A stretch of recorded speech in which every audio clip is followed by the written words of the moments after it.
Property taxes are recurring payments to local governments based on the value of your real estate.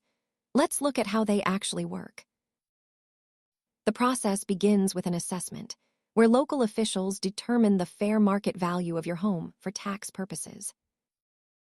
While the national average hovers around 1%, your actual bill depends entirely on your specific city and county tax rates. These funds are the primary revenue source for essential local services, ranging from school districts to public infrastructure projects.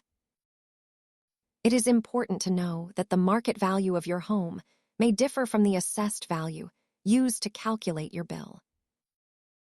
Most homeowners find that their local school district accounts for the largest portion of their total tax burden.